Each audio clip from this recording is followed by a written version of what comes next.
DXDC Radyoman Report. Gipahimangnuan ang mga kapitan nga sigig kasunugan nga pakusgan ang ilang effort ug kampanya sa ilahang mga barangay. Sumala ni Angel Sumagaysay, Public Safety and Security Office Chief.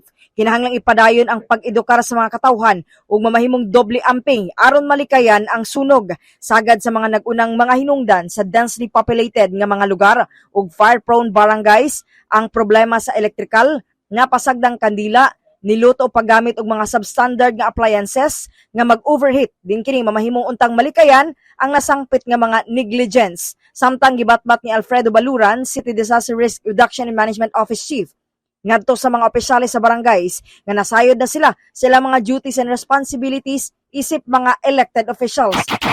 Pagpailit sila sa tao, so they have to abide with the laws and mga duties and functions nga nakapatong silang abaga kay ano man, they are being elected by the people and also they were in under oath not nila.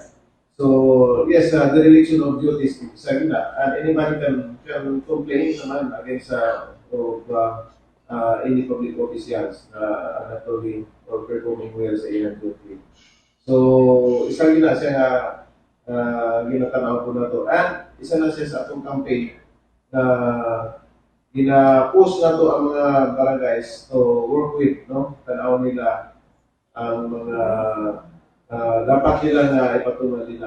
Lakon sa mga prioridad sa LGU Davao ang relokasyon sa mga namuyo sa mga disaster-prone areas. Kasama mo sa balita o serbisyo publiko, reaching millions nationwide and worldwide for 70 years. Radyoman Aimee Ginita, Tatak RMN.